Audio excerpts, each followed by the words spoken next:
We not just, all right, it's 5 o'clock. We're going to bring the meeting to order, please. Let's see here. Kemp's already done it. Fred's already done it. Okay, Ralph, it's on you. You've had a great week. All right, please join me. Gracious Heavenly Father, we thank you for this day. We thank you for this honor to come together and serve our county. Ask you to just be present with us tonight, guide our hearts and our minds and our actions. Ask for a special hand of protection over our military and our first responder, keeping them safe in all they do to keep us safe. In Jesus' name I pray. Amen. Amen. I pledge allegiance to the flag of the United States of America and to the republic for which it stands, one nation, under God, indivisible, with liberty and justice for all.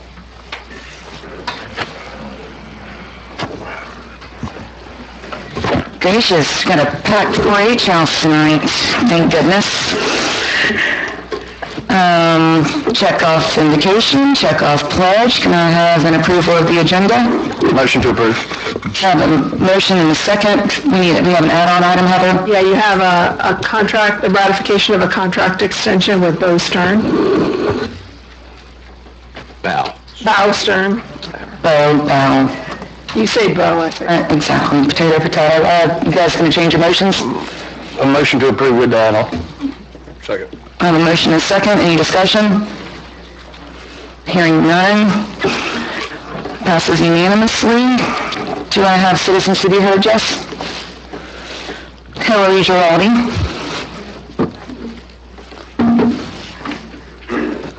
Good afternoon. Hillary Giraldi with Williams Communications out of Tallahassee, and I'll be pretty brief. As you know, we have a lawsuit against the county over its award of a non-responsive and non-compliant P25 radio system that was awarded to Motorola Solutions. Our attorneys have been requesting some detailed documentation from the county since at least January, something that can be provided from your consultant, and we still have not received anything. Also, we have hired an independent expert to review the non-compliant Motorola proposal for our concerns and about the coverage. So I'm here today just to share this report with you so you're aware of the non-compliant system that you're building. And it also has the gentleman's resume. So if I can just leave that with staff. And thank you all for your time today. Thank you. Thank you. Any more, Jess? Okay. Words and presentations. We're going to move into Michelle Metcalf. Summer's going to do it. Oh, hi, Summer. Present this one this evening. Good afternoon, Commissioners. I have the great honor this evening to present the Employee of the First Quarter. As you're aware, this program was developed to recognize and reward outstanding employees for their service to the county. The Employee of the Quarter receives a framed certificate and 8 hours of administrative leave and is also eligible for Employee of the Year. I am pleased to announce that the Employee of the Quarter for the first quarter this year is Susan Vickers. Come on up, Susan. It has been an utmost privilege and pleasure to work with Susan for the last 7 years. This is a well-deserved recognition. She started as an entry-level position as a planning technician, quickly worked her way up to assistant planner, and then to a planner role, and she is now serving as our senior planner. Her nomination form submitted by her supervisor highlighted a few characteristics which describe her. Susan has a strong dedication and loyalty to the Planning and Community Development Department, the county, and the needs of the citizens. She routinely goes above and beyond to ensure the needs of both the department and the citizens are met with the highest possible level. Her customer service skills, strong work ethic, and attention to detail make Susan an extremely valuable member of both the department and the county. Well deserved. Congratulations.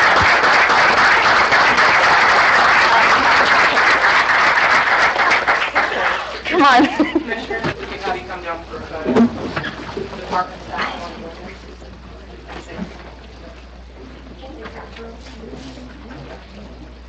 There we go.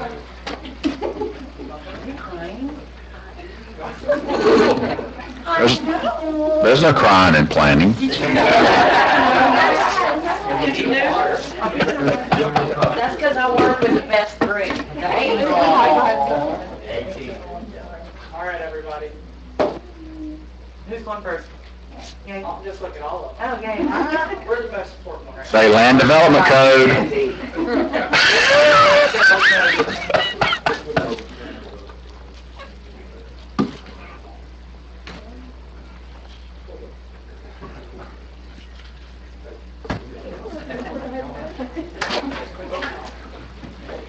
Oh, man. Now you gotta start watering that plant now, Mike. Don't even say it. Still dealing with those in chairs. Did we have new chairs? No, we don't, we're on a budget crisis. Okay. Before we go any further, I just want to say that I know for myself, and this is just me as one person, that Susan is always available, amazing, walks us through things, and this is a really wonderful occasion today. I agree.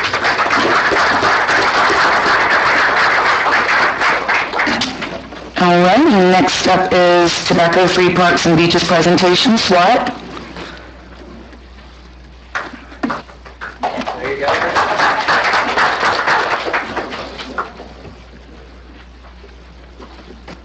Good evening. I am Liz Neighbors. I am with the Florida Department of Health here in wonderful Wakulla. I supervise the Tobacco Prevention Program. The Tobacco Prevention Program is funded by the Bureau of Tobacco-Free Florida, and that program is made up of two infrastructures, Students Working Against Tobacco, and then the Tobacco-Free Partnership. She's distributing some information to you about those two infrastructures. The Tobacco-Free Partnership and SWAT, they educate community members. We work in several policy areas within the Tobacco Prevention Program. We work on the K-12 policy to increase policies within our school system to reduce youth from being exposed to tobacco products while on campus. That makes up a large part of their day, as well as the Tobacco-Free Parks and Beaches policy that we've been working to educate citizens on the benefits of tobacco-free parks and beaches. So I am going to let these young ladies take it away. Hi, I am Madeline Waynick. I've been in SWAT for 2 years, and I am the president of the RMS SWAT team. The Tobacco-Free Partnership here in Wakulla County's purposes. While guided by the Centers for Disease Control and Prevention's best practices for comprehensive tobacco control programs, the Tobacco-Free Partnership in Wakulla works to improve the health of residents by reducing tobacco use among youth and adults, reducing secondhand smoke exposure, and educating on tobacco issues. Our primary goal is to create local tobacco-free policies. The partnership is working towards policies that promote tobacco-free parks and beaches. Any place that involves minors should be tobacco-free because secondhand smoking, what happens when you blow smoke from a tobacco product and someone inhales it, is just as dangerous as actual smoking. It's not just cigarettes though. E-cigarettes are just as bad. Our motivation is tobacco use is the leading cause of preventable death, disease, and disability. Around 2.8 million U.S. middle and high school students use at least one tobacco product, including e-cigarettes. Every year, almost 500,000 Americans die prematurely due to smoking or exposure to secondhand smoke. 16 million Americans live with a serious illness caused by smoking. Every year, the United States spends over $225 billion on medical care to treat smoking-related disease in adults. In 2022, in Wakulla County, 9% of students who have ever used smokeless tobacco can be compared to 3.2% statewide. In 2022, the rate per 100,000 of deaths from tobacco-related cancer in Wakulla County was 208.8, compared to Florida at 146.9. Our methods. Our first method is strengthening relationships within the local community. We can partner with businesses, agencies, or citizens to help us spread our message about how tobacco is bad for us. Our second method is educating community members on tobacco-related issues. We can explain to them how tobacco can deteriorate their health, for example, the last slide. Our third method is promoting positive tobacco reform. We can provide tobacco users who want to quit with free therapy until they don't feel the need to use tobacco anymore. Our fourth and final method is building youth leaders and partnership members to invest in their community's future. We can encourage others to join our partnerships or help our partnerships spread awareness about the side effects of using tobacco. Hi. You can pull it. Pull it down, baby. There you go. Hi. My name is Aralia, and I have been in SWAT for about 2 years. I'm the vice president at my school Coast Charter, and today I'll be telling you about students working against tobacco. SWAT is Florida's statewide youth organization working to mobilize, educate, and equip Florida youth to revolt against and de-glamorize big tobacco. SWAT is a united movement of empowered youth working towards a tobacco-free future. There are over 300 active SWAT clubs in the state, and there are over 4,300 active SWAT youth in the state. Here's some things that youth can gain from joining SWAT. They can gain leadership skills, media advocacy, and outreach, community education, public speaking skills, and the knowledge of tobacco industry's deceitful marketing tactics. Here's some SWAT events. We do SWAT training, Chalk the Walk, SWAT retreats, and SWAT parades. I have been in SWAT parades, Chalk the Walk. I've been in all 4, actually. In the parade, you can see my grandpa's band in the background. It's yellow. I've also been to the Chalk the Walk, and we have phone numbers that you can text to help with stop vaping. Thank you for your time and attention. Does anybody have any questions? Thank you. Good job.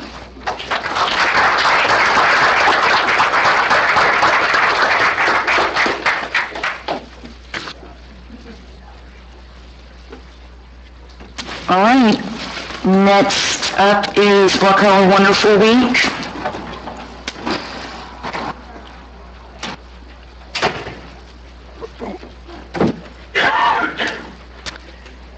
Good evening, Commissioners. I'm Rachel Pienta with the Wakulla 4-H program, and I'm going to turn over the microphone to our 4-H youth members who are going to tell you a little bit about what they've been doing and also ask you to support their proclamation tonight. Just doing a little planning.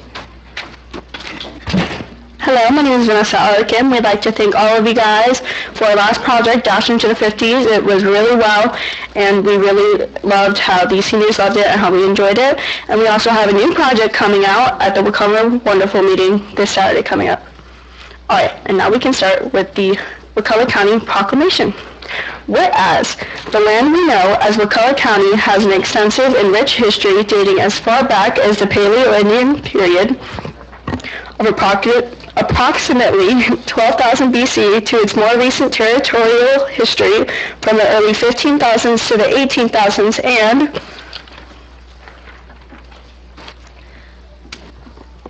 whereas the Wakulla County's rich history continued as it was formed as Florida's 23rd county by the Florida legislature on March 11, 1843, and March 11, 2024 was the 184th anniversary of Wakulla County as a county of the great state of Florida, and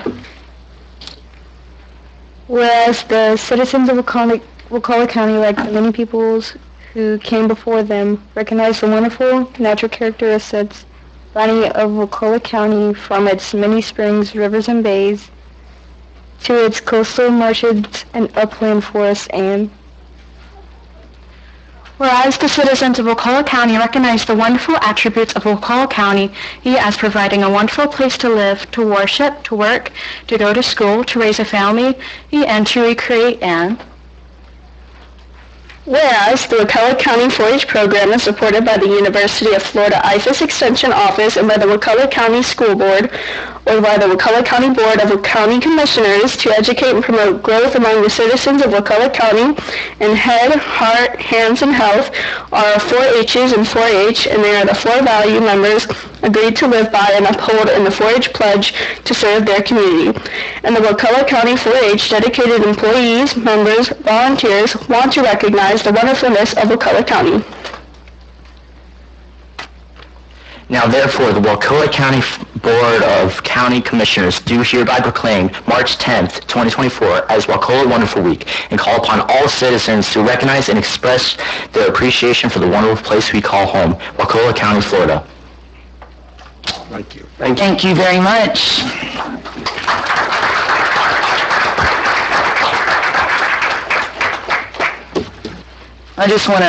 I'm going to miss somebody in the audience, I'm sure, but Greg James always helps out with Wakulla 4-H. Tanya Hobby always helps out with Wakulla 4-H. And while those 2 people are amazing, the parents that help with these kids are really amazing. And thank you, Dr. P, for all you do. And you over there, Liz, too. Parent. Exactly. Alrighty, we're going to move into consent. I have a motion and a second. Any discussion? Anybody going to pull anything? We're all good on that? All in favor? Aye. Passes unanimously. General business. Oh, stand by. Let me back up. Let me back the bus up on my contract with Bo Stern. Who's going to present that? Good evening, Commissioners. This agenda item requests Board ratification of Amendment Number 5 to the Professional Consulting Services Agreement with Bow Stern, LLC for RFP 2019-25, Marketing, Social Media Development, and Website Update and Support. The agreement with Bow Stern expired on March 2nd, 2024. The Procurement Office inadvertently failed to present this item to the Board prior to the termination of the contract. Therefore, the County Administrator executed Amendment Number 5 on behalf of the Board in order for these services to continue to the expiration of the amendment. The staff is requesting the Board ratify approval of Amendment Number 5, extending the agreement for 1 year, exhausting the last of 2 1-year renewals until March 2nd, 2025. Motion to approve. Second. Have a motion and a second. Any discussion? I'd just like to make a comment. Just kind of where we've come from. Right. I've been Pull your mic down. I've been on the TDC for going on 12 years now, and when I first got on, I think we raised about $85,000 in total revenue from that tax, and I think in the current year we're at about $325,000. And so the efforts are working. That money goes right back into the community, encourages more tourism here. And so we may not be as big as Franklin County and some of the other budgets, but we've come a long way with it. So they're doing a good job for us. Yes, they are. Any other comments? Thank you, Kinsey and team and everyone else. Any other comments? Nope. Did you say no? I said no. Okay. All in favor? Aye. Passes unanimously. Boy, where is Randy tonight? I can see over here. Goodness gracious. No, let's move on into general business. Number 10. Again, good evening, Commissioners. This agenda item requests Board direction on a resolution approving an off-system bridge project agreement related to the bridge replacement on CR 372, which is Surf Road over Otter Creek Rise, by the Florida Department of Transportation and designating the chair as a signatory for the agreement. In order for us to move forward with this project, FDOT has requested that Wakulla County Board of County Commissioners execute a resolution on an off-system bridge project agreement. These documents will authorize FDOT to carry out this project and include specified terms that the BOCC would agree. Legal staff has reviewed these documents and recommend the proposed terms be carefully considered. Most noteworthy are the 5 following requirements included in the terms of the agreement. Number 1, Wakulla County would agree that FDOT would act on behalf of the county in acquisition of real property through voluntary acquisition and through eminent domain if necessary to complete this project. Wakulla County also agrees to provide all documents necessary to establish encumbrances and encroachments, if any, within the right-of-way necessary for the completion of this project. Wakulla County will be responsible for costs to reconstruct or relocate existing county utilities that must be moved as a result of this project. Wakulla County agrees to maintain the replacement bridge in perpetuity according to FDOT standards, and Wakulla County will be responsible for any cost overruns, supplemental agreements, or liquidated damages that are not eligible to be paid by federal funds. Sorry. Staff is in favor of this resolution that approves the execution of the off-system project agreement related to the bridge replacement on Surf Road over Otter Creek Rise, but are requesting board direction due to the potential for future unknown financial and documentation commitments. The proposed agreement also requires that a resolution be executed by the board should provide authority for the appropriate official of Wakulla County to execute the agreement. Therefore, it is being requested that the chair be authorized as signatory for the agreement in the proposed resolution. Motion for discussion. Now, they're going to pay for the 1.5 million for the bridge? Yes, DOT will be paying for the project, and what our cost overruns primarily, what it will be is for anything that we put on top of the project, meaning. But we don't foresee that. That's right, we're not adding anything to it, so that's what those cost overruns would be. And we were already going to be relocating our sewer anyway. We're doing a directional bore because the bridge is in such bad shape and we want to get it off the bridge altogether, so we were going to go ahead and we've already planned to do a directional bore there. And if we agree to this, that means they do everything, the engineering and everything, and yes, complete out of it. Mm-hmm. Okay. Yes, it's just the way the agreement. Heather and I met with, or had a Teams call with DOT and with all their folks. Okay. Motion to approve. Second. I have a motion and a second. Any discussion? Yes, sir. So my concern is the eminent domain, because they mention that time and time and time again in our agenda item and in the contract. Do we not have any idea of the scope, if that footprint is going to change, or if maybe when that was built we don't have a proper right-of-way and that's going to be a significant change to what's there now? Everything will be done within the right-of-way. As it's planned now, there's nothing outside of the right-of-way. There's existing right-of-way through there now. And so the north is, as you know, north is a refuge, and the south is the boat basin. But right now, the plan is we'll cut the road off, close the road, and it'll be closed on both ends, and they'll just tear the old bridge out because it has to come out and put the new one in. We're not aware of any tidal problems that this would correct by eminent? I'm not aware of anything. Now, that's not to say something might come up, but not at this point in time. No one's aware of any of that. I'm just not aware if Wakulla County has ever done eminent domain, and I don't want to be a part of it. Well, but I think that's their standard agreement. Yeah. So, yeah. But we don't anticipate there wasn't any discussion whatsoever of that. Yeah. Everything will be done within the right-of-way. Oh, it's a standard contract, and usually they have to put a bypass. Yeah. They can't just close the road.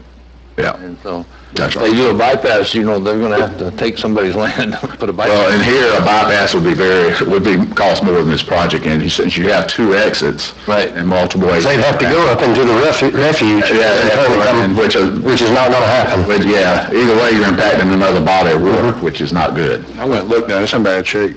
Oh, it's, yeah, We already patched it one time, I think. a couple. What's the time frame with the bridge be out of service? The projects like this normally take about a year, something like that. People will have to use the alternate route. It's not a really big bridge. Okay.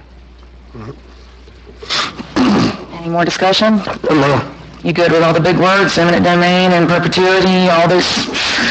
Okay, Hopefully there's no surprise. exactly. Exactly. Right now, there's not any. All right, all in favor? Aye. Passes unanimously. No public hearings. No planning and zoning. Commissioner agenda items, none. County attorney? Wait, I got... No, we're not there yet. County administrator? I do have, would like Joe to give you an update. And also, as Heather reminded you last week, we're going to mediation on Thursday on the Williams case as well. So therefore, we can't say anything about that. But Joe's going to give you an update on the radio. Hey, Joe. Can't hear myself, so I was wondering. So as of this morning, we were able to, we're doing some beta testing and load testing on the new system going in place. So this morning we were able to move over fire department, and we plan to move over the sheriff's office tomorrow and Wednesday. Again, it's just load testing, make sure everything, all the nuts are tight and bolts are tight, and the existing system's still in place. It's just, again, try to make sure everything's working as it should before we start moving forward to cut over. We still got more towers to build and things like that. It's just more of a testing phase. So we've been testing this for about a month and a half now, and it was kind of an undertaking to go ahead and just do a mass load and see where it's at. So far everything's holding good. So. Yeah, Joe's been working on this for quite a while, and he's, like I say, we've started using it, and he's done a lot of testing. They have done testing all last week and all this weekend and the weekend before that, all 16 hours a day worth of testing. And they're really putting it through its paces. And Joe is a tremendous asset to our county, and there's no two ways about it. Yes, he is. But we're so much better off than we were. We're almost out of the woods. So. Does anybody have any questions for Joe? Comments? Jennifer, you want to say anything? Good? Thank you. Exactly. Yes, sir. Anything else? That's enough.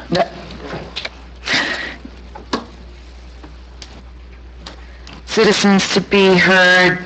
David Berry. Berry? Come up.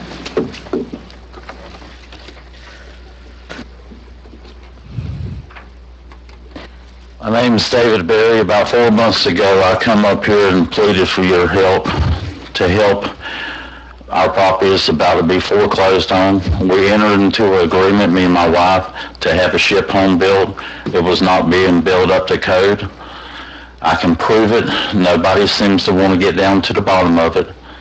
Henry West admitted in a deposition that he did not put his tape or level on it when it was inspected.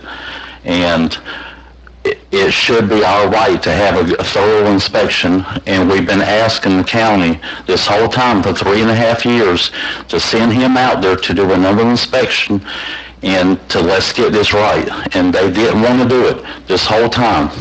We've asked them.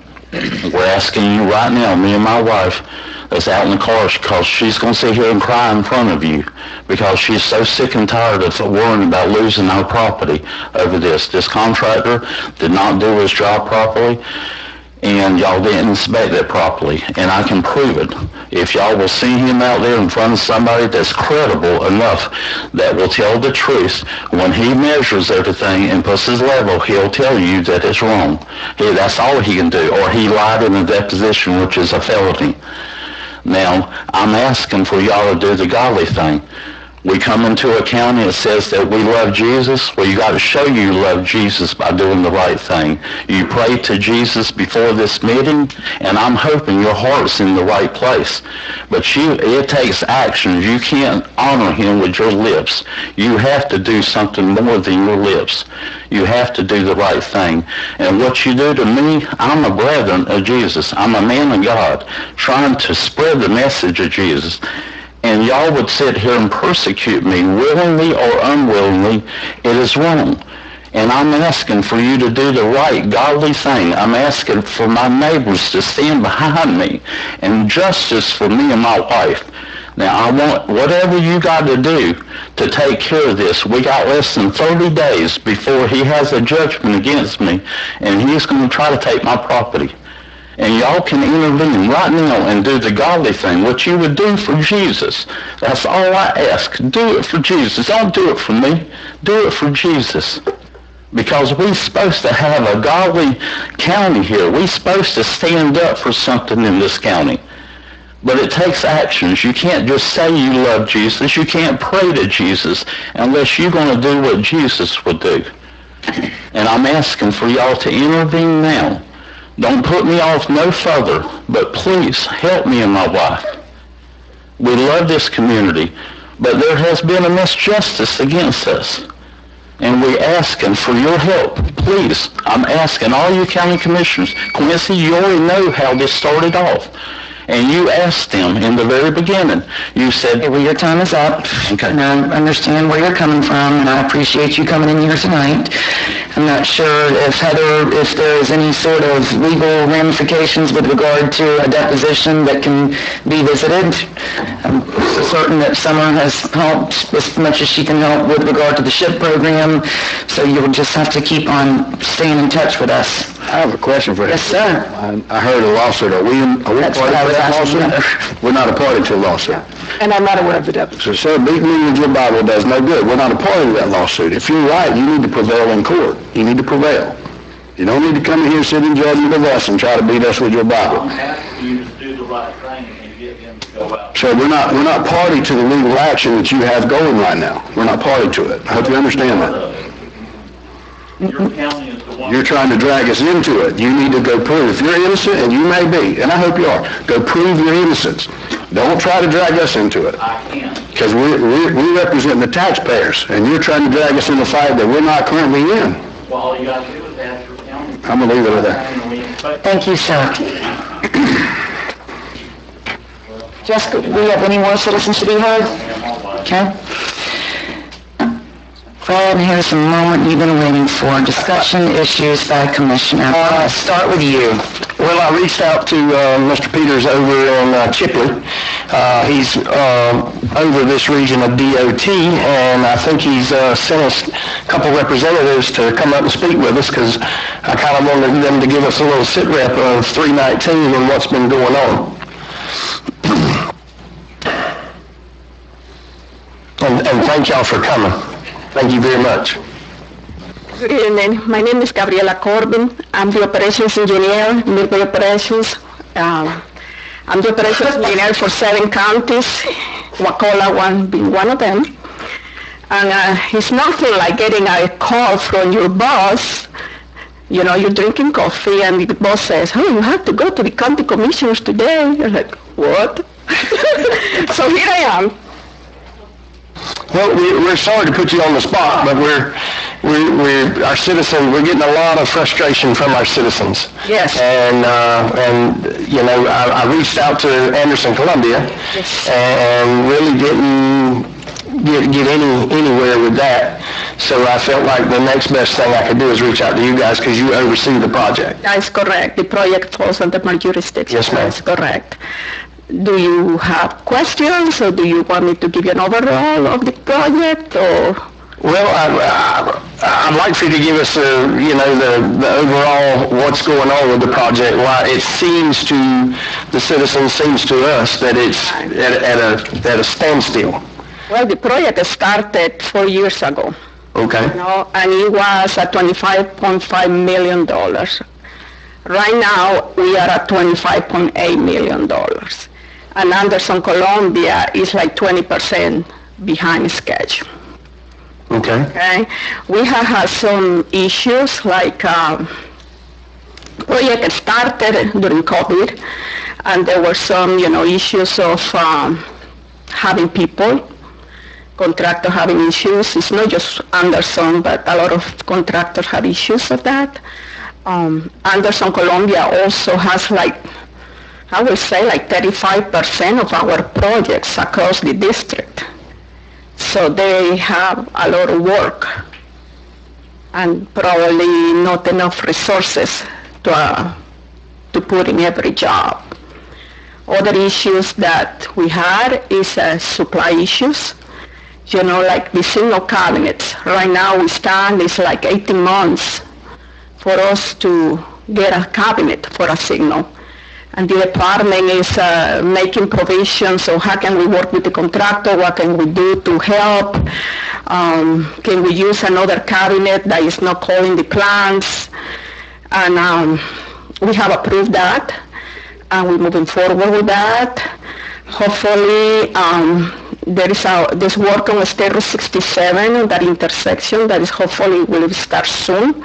That way you can see the next phase of construction. But yeah, the contractor is behind schedule. As I stand here today, the time on the job without weather, standing here today, it ends at the end of May. I'm sorry, did you say it ends in May? Yes, ma'am. The time. The contract is set to expire in May. That was the original deadline, was May of this year? May of this year? No, yes, May of this year. The time, not the original time. You know, when you build a job, you know, you have original contract time, and then you adjust that time based on weather and based on holidays. Okay. So the time is based on the holidays that we had granted, plus the weather timings at the end of May of this year. But with that said, we have to give the contractor, we're in negotiations with them about adding time and money because of the Whedon Road intersection. Whedon Lake? The Whedon Lake intersection? Yes. That was not part of the original contract.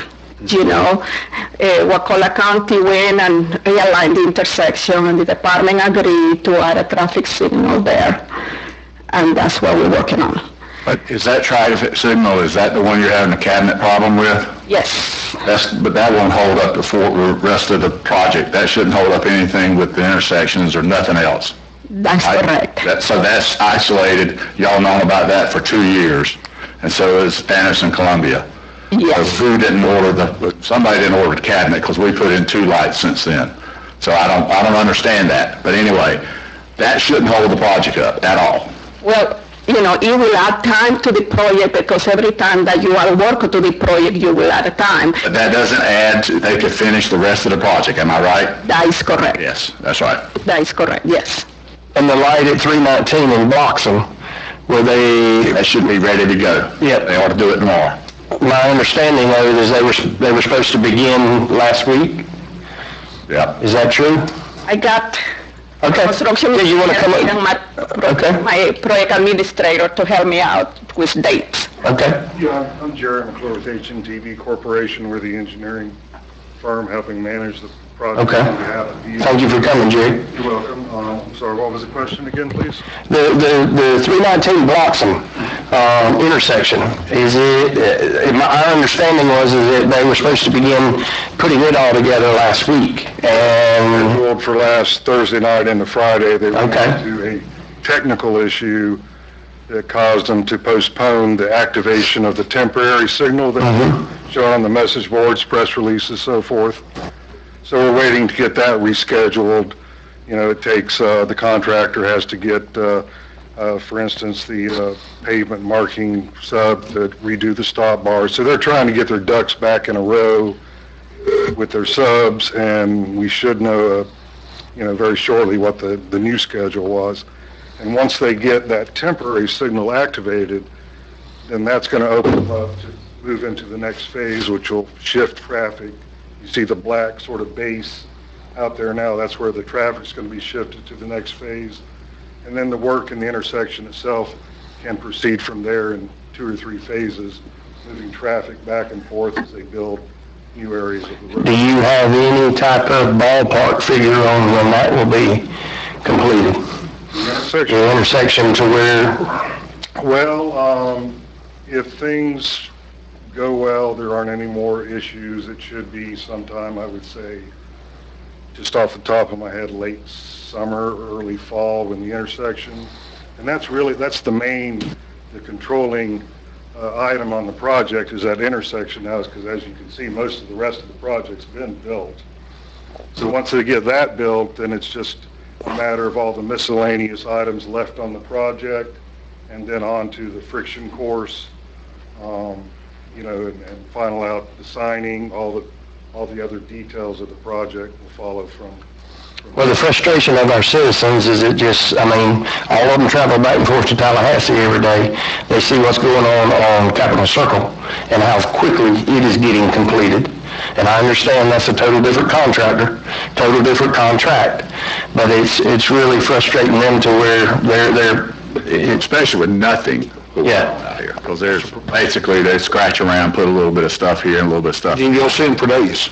I'm assuming after May, they'll be entering into LDs, right? We got to give them time for that Wheaton Lake intersection, and that will extend the time. I think that was till November, right? I'm sorry. The last I heard was that was a November timeline. Actually submitted a time extension request specific to some of the issues Gabby referred to, the controller cabinet stuff, the acquisition stuff. So we don't have a number of. Why is that so late? Because that was. The contractor submitted. Well, I know, but I talked to DOT and saw the documentation over a year and a half ago where that was already, and they put it on their schedule, everything. We talked to the contractor.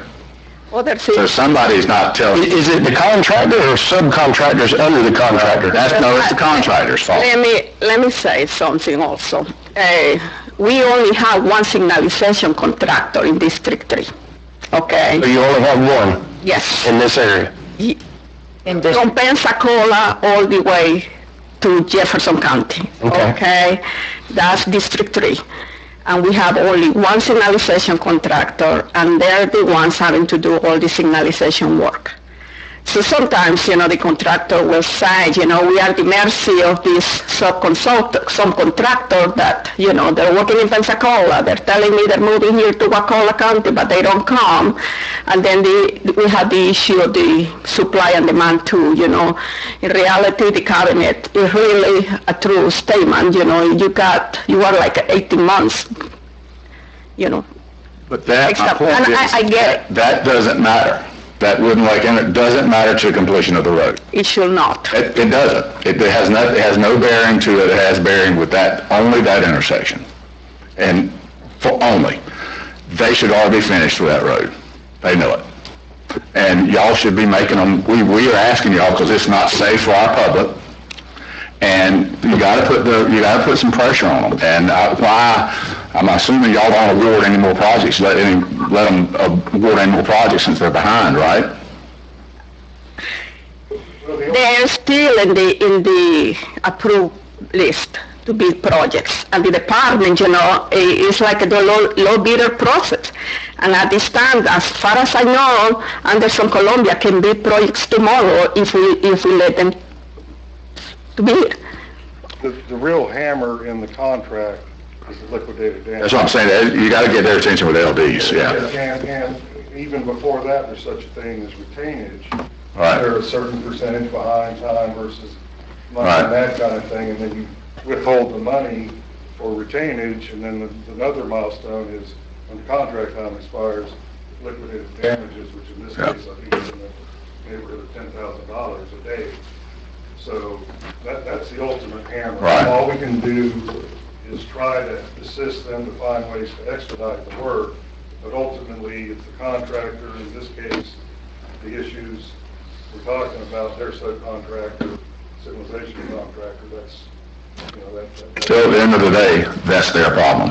Yeah. So it's not DOT's problem, it's not the county's problem, that's their problem. That is absolutely So right. therefore, LDs need to kick in. As soon as we can, LDs will be. And she's kindly saying that the contract is not up until May of this year, correct? Well, Yes, they're even. but then, keep in mind that we still owe Anderson Columbia time for that other intersection, when all the time has expired. Yep.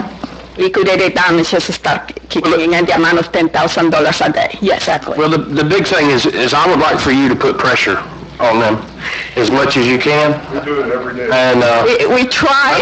listen, I get it, but for the safety of our citizens. No, I understand. I understand the concern because, listen, I don't want to be standing here in front of you trying to defend a contractor, okay? Oh, yes, ma'am. And then you go to Capital Circle and you see him of Tallahassee who is 20% ahead of schedule maybe, or more. And it's just, Henry, who is of Tallahassee, has two jobs with us. One in Wakulla County and the other one in Capital Circle, Leon County. and they're great. And, and Henry, of Tallahassee goes and put the forces there, so because they have 2 jobs, plus the city of County other job, private jobs that they have. Anderson Columbia has 35% of our work. So that's the big What would happen is they will finish the project quickly if DOT does not give them any slack, and at the end of May, they start taking that $10,000 a day, that project will get finished. That's what I said. So it's up to DOT to get that job finished. And just to clarify the time thing, May, that's when the current allowable contract time. Now, the supplemental agreement to do the Wooden Lake Road. Yep, kick that out. That includes, what I'm trying to say, that includes an additional 60 days to do that work. That's So fine. the actual contract time expiration will probably be August or so. Yeah, but the 60 days will be added to this contract. That's what I'm trying to say. I'm sorry if I wasn't clear enough, okay? And that's, Mine is as we here, we are negotiating a supplementary agreement to add the work. The work will take 60 days, okay? And plus, we have the time for procurement, so we have to, we ask, okay, give you paperwork, when do you order the material, the cabinet per se, because that's the main thing, and when we're going to get it. And from there we go. So, when I tell you May, it's a moving target, okay? weather, holidays, all that still will come into play. How about days they didn't work? We track non-true. So good, yeah, because I got a feeling that's going to outweigh your work. Yeah, because there's so many days that are pretty they're not working. Yeah, I'm telling you, there's a bunch. I count 4 or 5 months, and I just ride up and down You it. can't really see in the ponds and so forth, it's not as evident. I count equipment when I go out there. No, you can, driving by, you see that there's nobody on that road working. Okay, see all that. Or you might have one individual out there with a shovel, that's it, okay? So it's a ridiculous They're amount. playing the game, and they're playing y'all, and y'all know that. Y'all know that as well as we do. And it's not gonna matter until you start finding $10,000 a day, then they'll get busy. But now, from what I understand, y'all don't do that. We cannot, as per contract, you cannot assess liquidated damages until the contractor is out of time. Which they have said about 5 times. It's going to be the summerish, fallish before they can start the LDs. Is that correct? That's correct. Okay. And then they'll get charged back the entire contract. No, ma'am. Let's say the time ends with the 60 days plus the procurement, let's say they put us at August the 30th. Okay.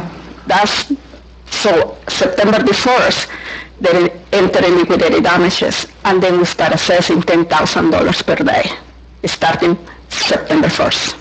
So nothing's going to happen right now? No, ma'am. The contract is not up until May. Correct. So it's, exactly.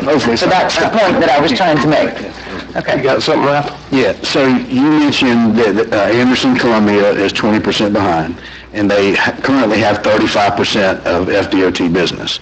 Are they behind on all their contracts? Is Wakulla better or worse than the rest of their contracts? I'm not prepared to say. I think we're even. I mean, that Well, you know- information, I'm sure, is readily available if we... Absolutely. If we If you, absolutely, yes. Yeah. What I'm trying to say to you is that I don't manage Pensacola. I don't manage Mariana, Jackson County, I manage 7 counties, starting in Gaston County. Yeah. So I can tell you what happened in my area, but I cannot speak for what happened in the West. In your area, you have other Anderson Columbia contracts. And are you seeing, I'm trying to find out, is this a trend, or are they just kind of putting Wakulla on the back burner and we need to turn up the heat? It's not just Wakulla County. Okay. I have a project actually in front of my office that I think they're going to be a little bit on the liquidated damages. And it's in front of my office. Thank you. And before you leave, does anybody else have anything they'd like to ask?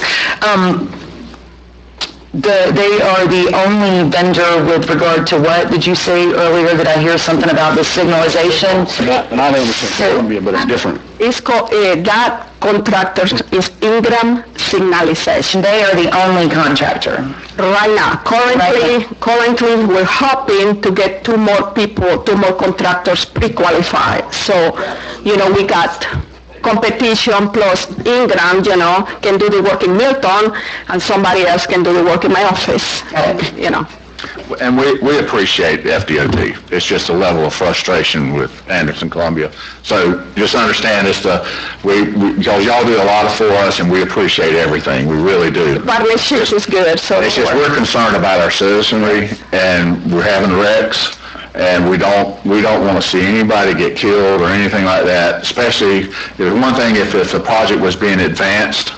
You know what I mean? Worked on, that's one thing, but just sitting still, it's just hard day in and day out. These poor folks, they get beat up bad.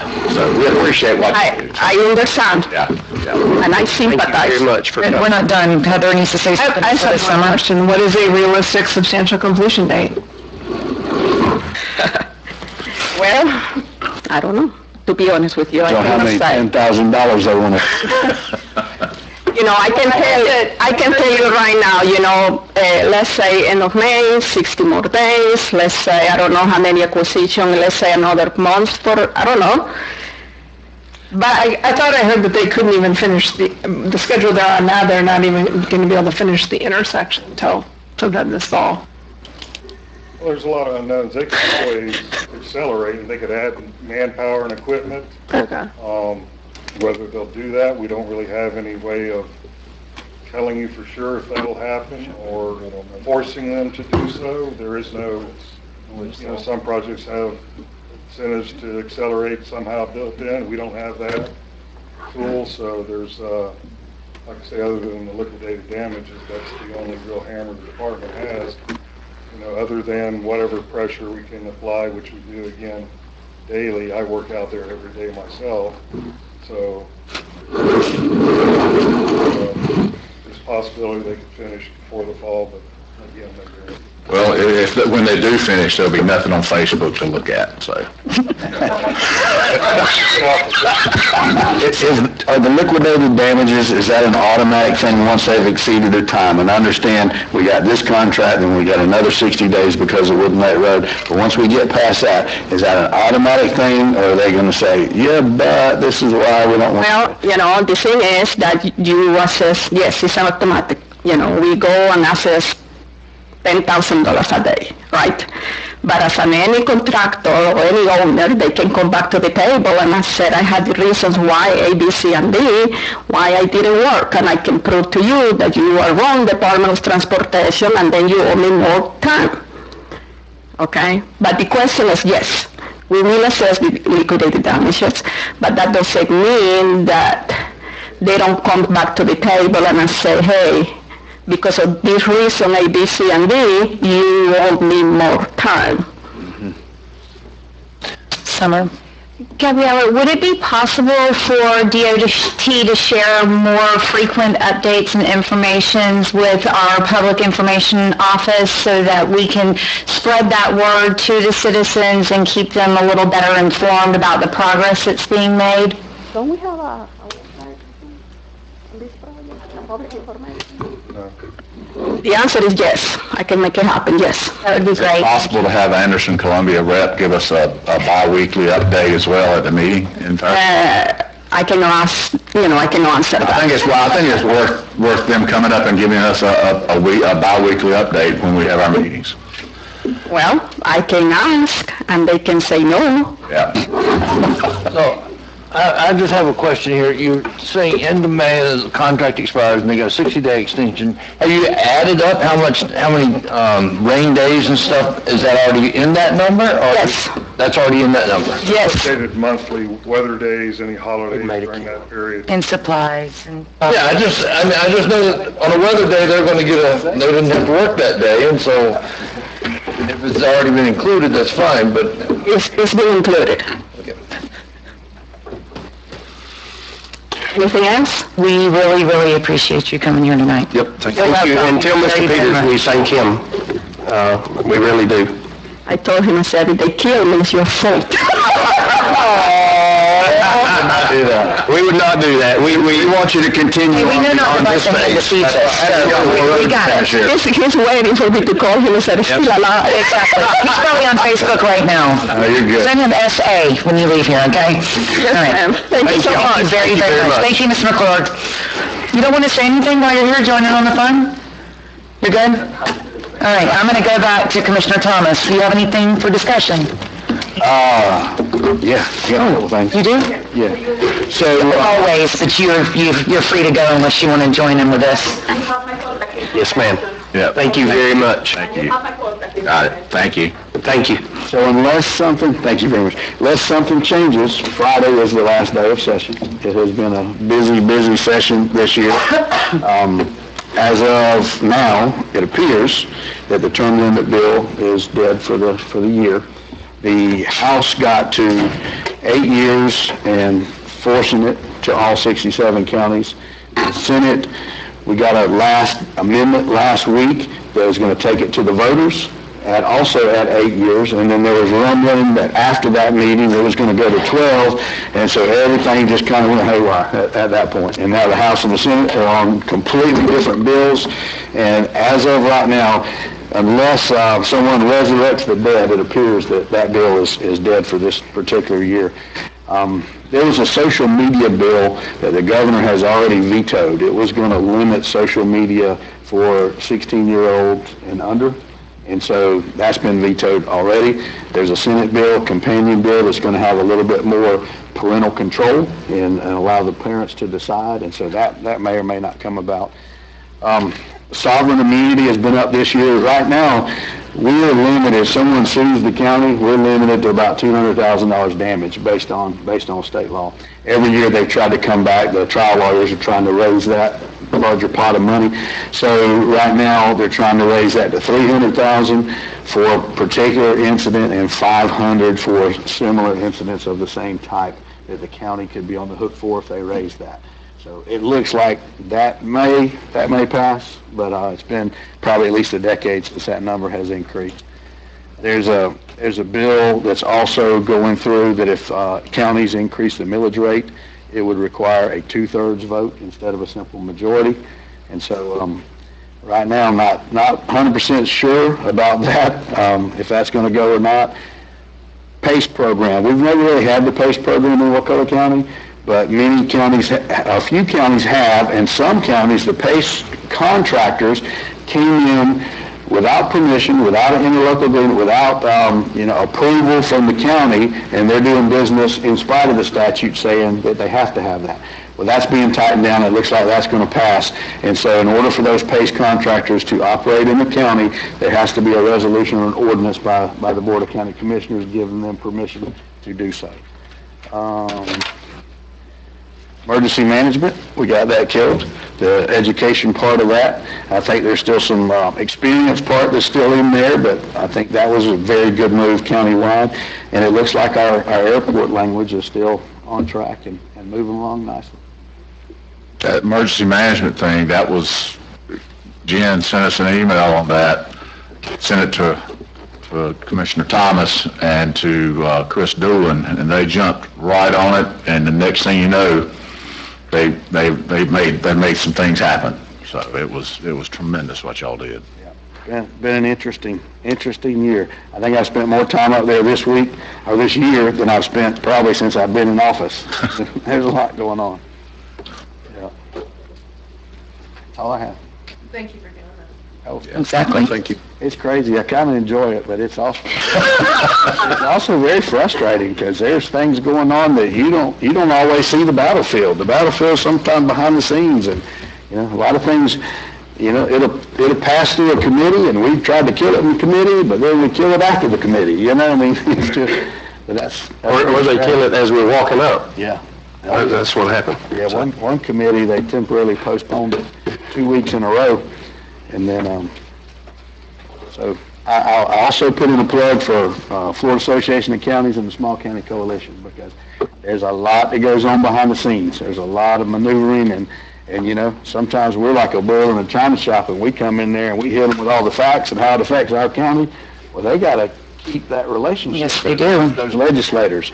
And so a senator may be mad at me, but I got to keep them happy with staff so they can still have that door open, that conversation open.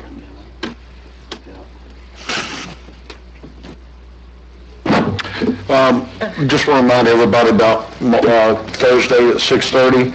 I talked to Mike King today and asked him if he would get with the bus garage, maybe have them there in case there's any questions, because I got about 4 or 5 calls today from people about Songbird, because apparently that bus comes right across from Songbird into the hammocks and pick up kids. So I asked Mike if They'll have to go around, yeah, how that's going to go, and remind everybody to please be there, and I'll call Rusty, haven't got in touch with him, and ask him, make sure that he's going to have one of his representatives to be there.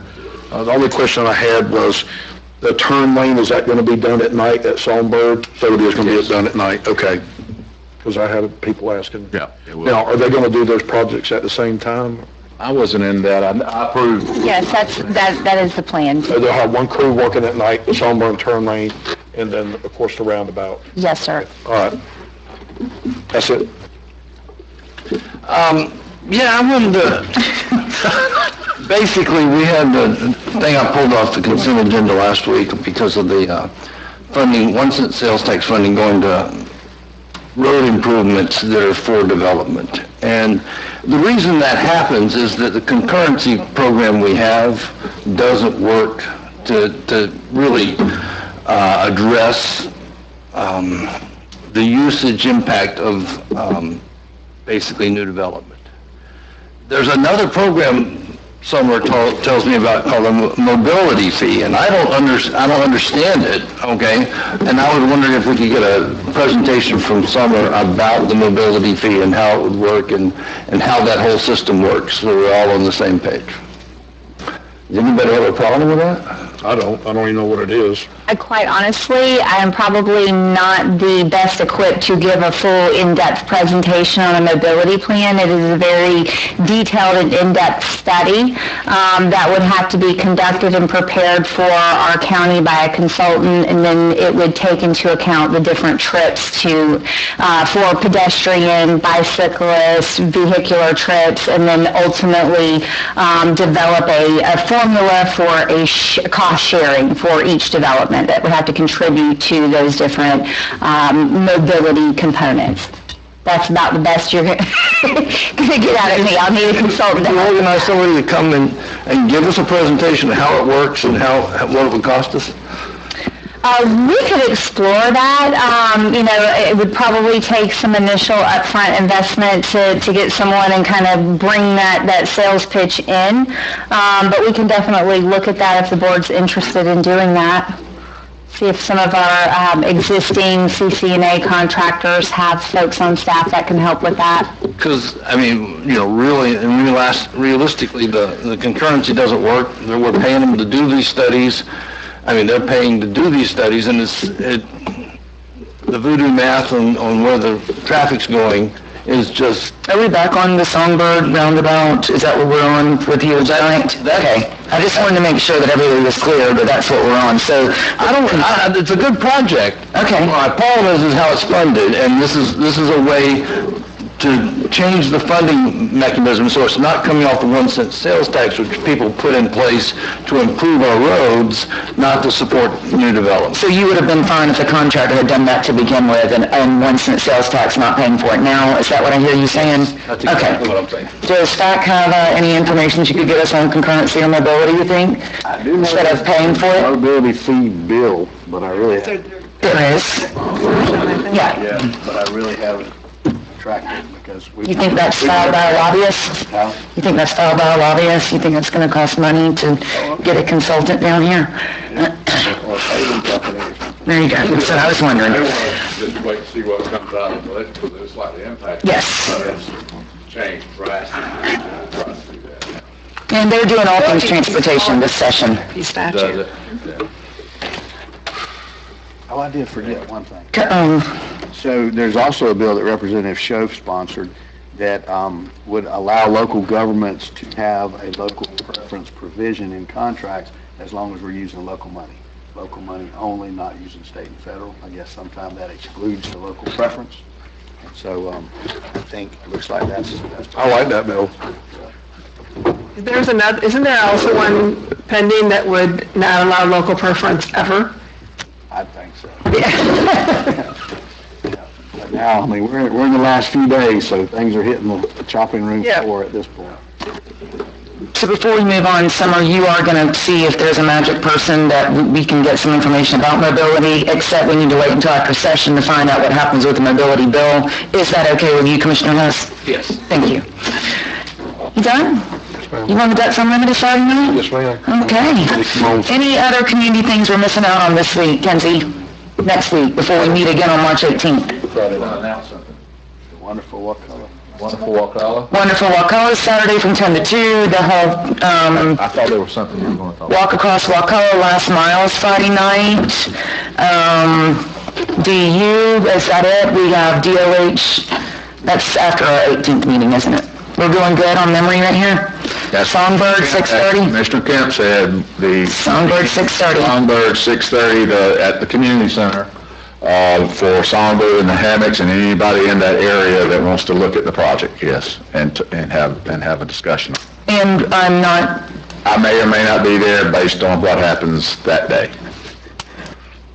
I may still be in Tallahassee with the attorneys. Okay.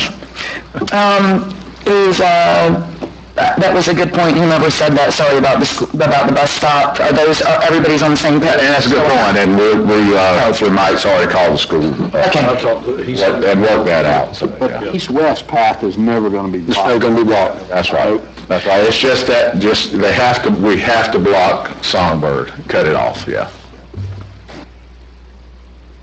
It is a bad intersection. Oh, it's terrible. Songbird, you got a major dead blind spots. It's just a matter of time. Coming out every day. You're taking and then you got the fence right there that you can't see right, so you pull out into the road almost. This will take care of all of that. All right. Motion to adjourn. Motion to adjourn. Thank you.